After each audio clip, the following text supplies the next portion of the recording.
वैदिक पर्सपेक्टिव के इस YouTube चैनल को सब्सक्राइब करें, वीडियो को लाइक व शेयर करें। ओम त्रिश्चिन्नो अद्या भवतं नवे दशा विभुर्वाम याम उत रातिरश्विना युगोर्हि यंत्रम हिम्येव वाससो अभ्यायम सेन्या भवतं मनीषिभिः। त्रिसप्त ही हमारा आज ही हो, तुम दोनों नवेदश व्यापक, हम तुम दोनों का परिचालन करते हैं और आय पंचमांश। हे अश्विना पुरुष और युगल, तुम दोनों का ही यंत्र शीतल रात्रि के समान दिन है। साक्षात कार्य सिद्धि के लिए ग्रहण करने योग्य हो तुम मनीषियों द्वारा। यह ऋग्वेद के प्रथम मंडल का 34वां सूक्त है। ईश्वर अब स्वयं तो नहीं रखेगा उस धन को, तो ईश्वर कहता है कि जो भी व्यक्ति आय प्राप्त कर में अवश्य खर्च करे, क्योंकि वो जो लोग हैं, सृष्टि के लोग हैं, उनके हित में खर्च होना चाहिए। पूरा का पूरा आपको लेने के लिए नहीं कहा ईश्वर ने। जब तक आप दान नहीं करेंगे, वो आपका जो आय है वो कभी वैध नहीं हो सकती। कि वो वैध तभी होगी, एक तो ईमानदारी से अर्जित की जाए, उसमें व्यय करना ही होगा, चाहे आप कर के रूप में दें, चाहे उसको दान के रूप में दें, चाहे किसी भी प्रकार का है। तो ये भावना होनी चाहिए। इसलिए आप देखो तो कई लोग बड़े दान पुण्य करते हैं, लोगों का काम करते हैं, दान दे रहे हैं, जनहित कर रहे हैं, तो उनके पैसों से कई लोगों के बिगड़े काम बनते हैं। जैसे कई लोग, पहले ये चलता था, कई लोग विवाह कराते थे, कोई बहुत धनवान है तो वो विवाह करा रहे हैं गरीब कन्याओं का, तो उसमें क्या होता था कि बहुत सारे ऐसी कन्याओं का विवाह हो जाता था जिनके माता पिता बहुत गरीब हैं। वो उस तरीके से विवाह ही नहीं करवा पाते अपनी पुत्री का, लेकिन उनकी वजह से करवा दिए। कई लोग देखते हैं कि किसी का ऑपरेशन नहीं हो रहा, किसी को कोई समस्या है, तो वो उनका इलाज करवाते हैं। तो ईशान कहता है कि वो जो आप ईश्वर का है, धर्म का है, मतलब आपको धर्म के लिए, लोगों के लिए खर्च करना पड़ेगा।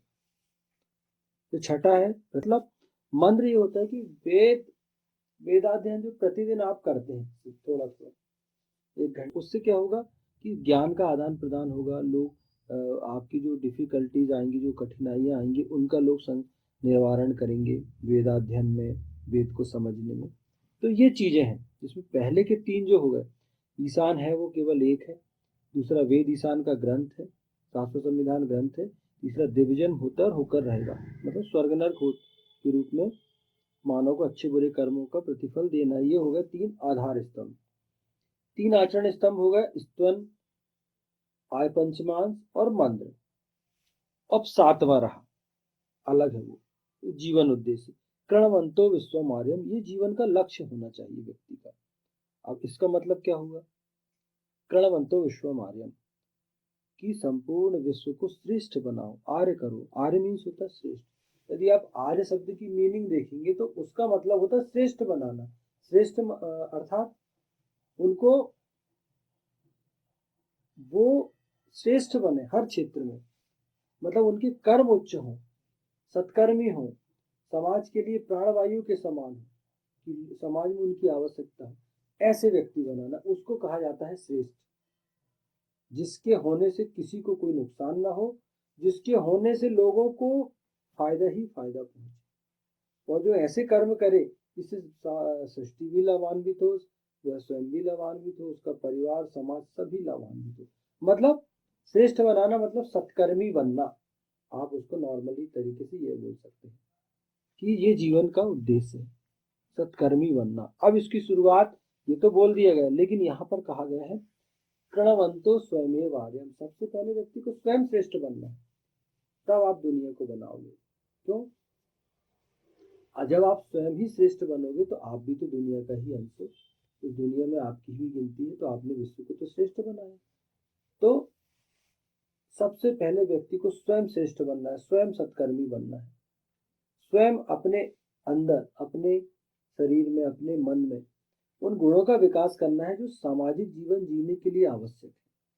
और एक श्रेष्ठ समाज में जो अपेक्षा होती है एक श्रेष्ठ पुरुष से, वो गुणों को अपने अंदर विकसित करना, कि सत्य बोलना, चोरी नहीं करना, अपने धर्म का पालन करना, यही श्रेष्ठता है, यही आर्यत्व है।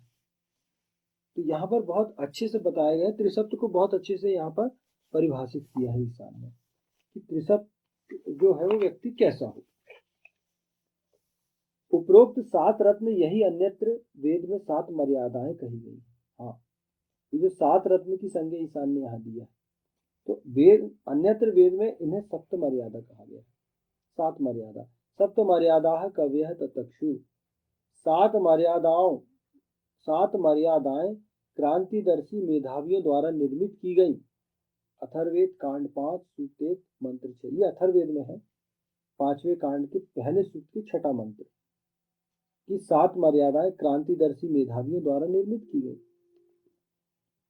मतलब ये मेधावियों के द्वारा ये निर्मित की गई क्रांतिदर्शी 7 जो मर्यादाएं, क्योंकि अगर आप इन मर्यादाओं पे चलेंगे तो आपका बहुत जीवन सफल होने वाला है और अन्य लोगों को भी, सृष्टि को भी, समाज को भी आप बहुत सफलता की ओर ले जाएंगे। उपयुक्त 3 आधार स्तंभ, 3 आचरण स्तंभ एवं 7वां जीवन लक्ष्य ईशान परम परमात्मा की ही व्यवस्था है, कोई मनमानी व्यवस्था नहीं है। वही मैंने पहले डिफाइन किया, वो यहीं पर आ गया कि 3 आधार स्तंभ, 3 आचरण स्तंभ और 7वां जीवन लक्ष्य, जीवन उद्देश्य। ये किसी मनुष्य की बनाई हुई व्यवस्था नहीं है, ये परमपिता परमेश्वर की बनाई हुई व्यवस्था है, कोई मनमानी व्यवस्था नहीं है। ये बहुत ही सोच समझ के ईशान ने इस व्यवस्था को बनाया, ताकि जब आप इस व्यवस्था का पालन करें, इस व्यवस्था को अपने जीवन में अप्लाई करें, तो आप बहुत अधिक प्रगति कर सकें।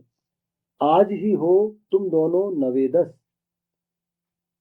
अद्या आज ही भवतम हो तुम दोनों नवेदसा नवेदस। नवेदसा भगवान यास्क के अनुसार नेवदा इति मेधावी नामशु पठितम निघंटु, 3रा अध्याय शायद 15वां श्लोक है। तात्पर्य है मेधावी, नवेदशा से तात्पर्य है मेधावी। भगवान ऋषि दयानंद के अनुसार नवेदशा का तात्पर्य है नविद्यते वेदितव्यम, ज्ञातव्यम अवशिष्टम ययोस्तौ विद्वांसौ। ऐसे विद्वान जिसे जानने के लिए, ज्ञात करने के लिए कुछ भी शेष ना बचा हो। तो आपको मेधावी बनना है, ऐसा मेधावी कि जिसे जानने के लिए, ज्ञात करने के लिए कुछ भी ना बचा हो, कि वो इतना, उसके अंदर ज्ञान की पिपासा होनी चाहिए कि वेदाध्ययन वो इतना करे, वेद के पश्चात शास्त्रों का अध्ययन करे, उपनिषदों का अध्ययन करे कि उसे कुछ भी जानने की कुछ भी शेष ना हो। लेकिन ऐसा नहीं होता है। लेकिन ये एक आदर्श व्यवस्था ईशान ने, ये कंडीशन ईशान ने दी है कि ऐसा व्यक्ति नवेदशा कहलाता है।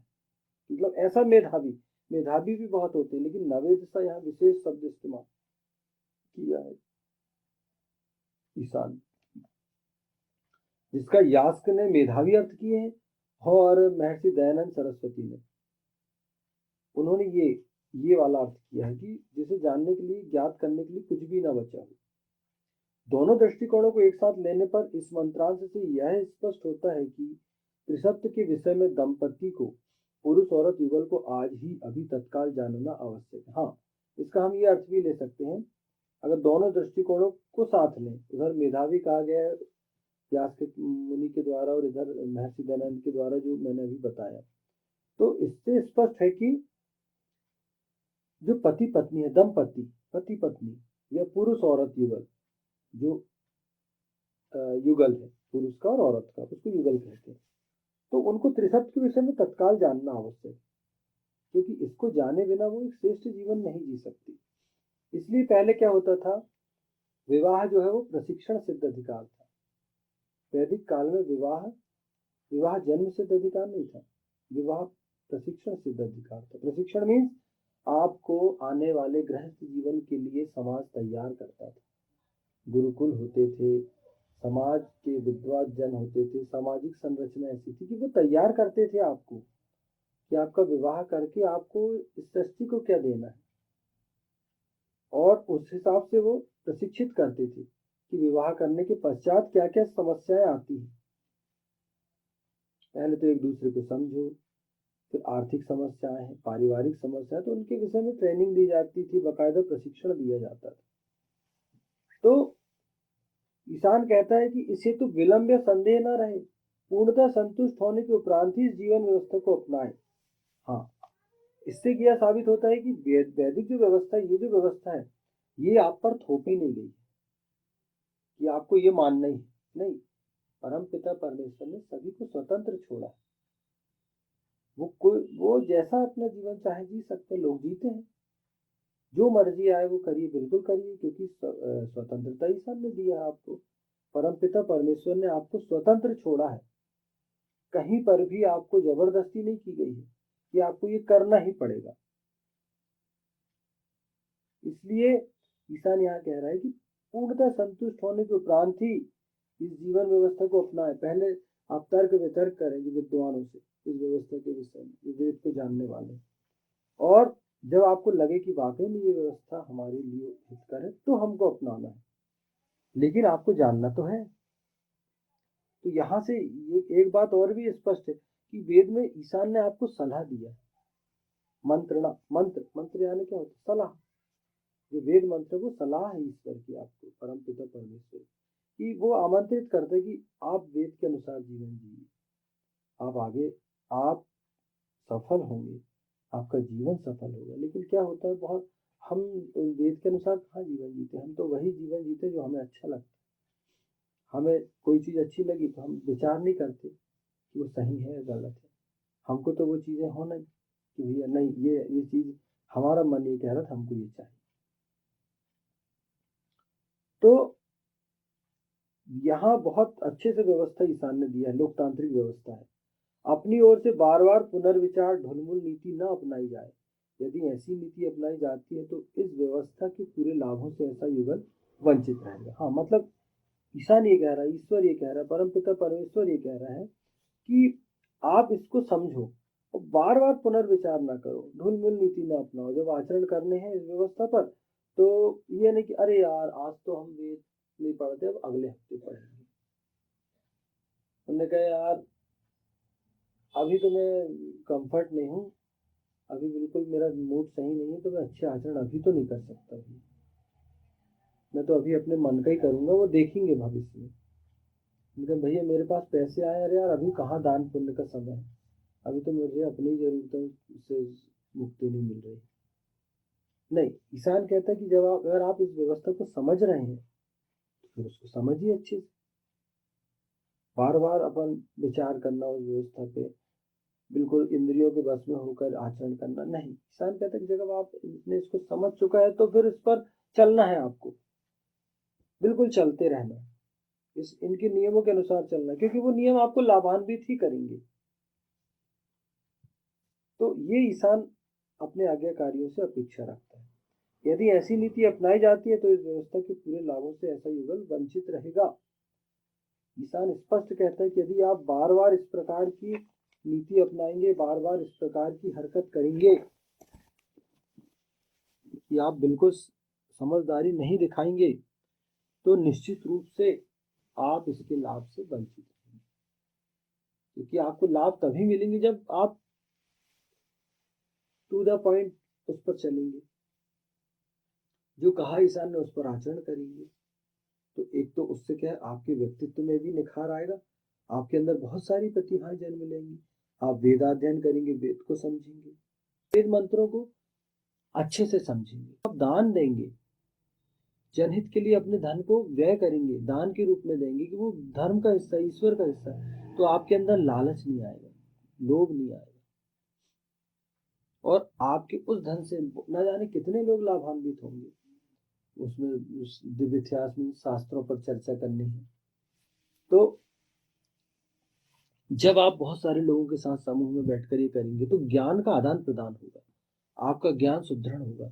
कहीं हम कहीं कुछ गलत चीजें हम ग्रहण कर रहे हैं, ज्ञान के अभाव में हमें कोई चीज समझ नहीं आ रही, तो वो चीजें आपको समझ में आएगी, आपके व्यक्तित्व का निखार आएगा।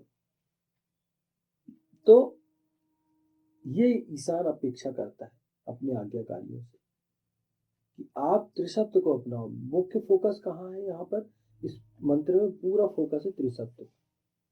अब त्रिसत्य तो मैंने समझा दिया है, तो सभी समझ गए होंगे। तो त्रिसत्य ईशान कहते हैं सभी को अपनाना है। अगर आप त्रिसत्य को अपनाएंगे तो आप अपने जीवन में बहुत अधिक सफल होने वाले व्यक्ति हैं। उन विशेषताओं को, क्योंकि यही सृष्टि का नियम है, जो नियम का पालन करता है जीवन में वही सफल होता है।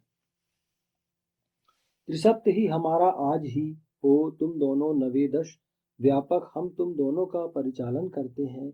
और आय पंचमांश, हे अश्विना पुरुष औरत युगल, तुम दोनों का ही यंत्र शीतल रात्रि के समान दिन है, साक्षात कार्य सिद्धि के लिए ग्रहण करने योग्य हो।